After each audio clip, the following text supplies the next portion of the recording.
really thrilled to be here. Thank you for that amazing introduction.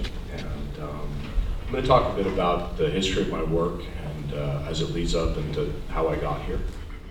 So this is a piece in the evolution of 2007 at the Nerman Museum, which is somewhat connected to the piece here at Cornell.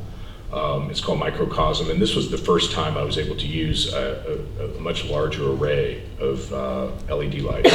So the density increased, and it's again a universe. It's a college, and it's the entrance to the art museum. And what was exciting here was the collaboration with Kyusung Woo, who's the architect of the building, and he wanted to have light in this space.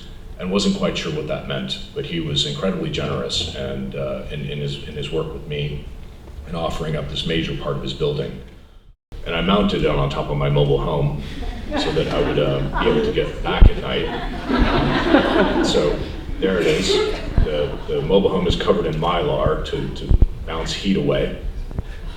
But this is a very unique set of circumstances that led me to create this utilitarian object.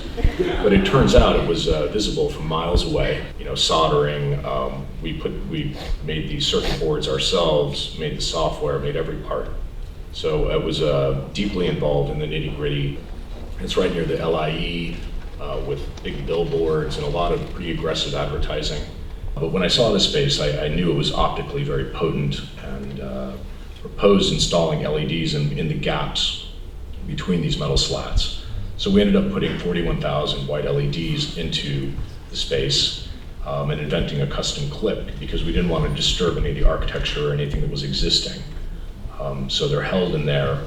And then I sat down in the museum for weeks programming after hours.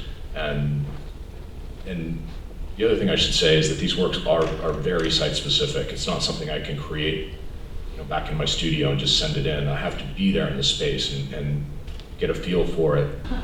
Well, it turns out the LED is incredibly energy efficient, and the power calculations we've done is that it costs something like $15 a night to run the installation, and that's for about 25,000 lights. So we actually got a company to give us some solar offsets for even that cost, which is very small. But I'm always concerned with efficiency and not doing things that are, I want to know why and getting the biggest bang for the buck. So the LED is a wonderful invention, and hopefully we're really adding something through the use of these resources.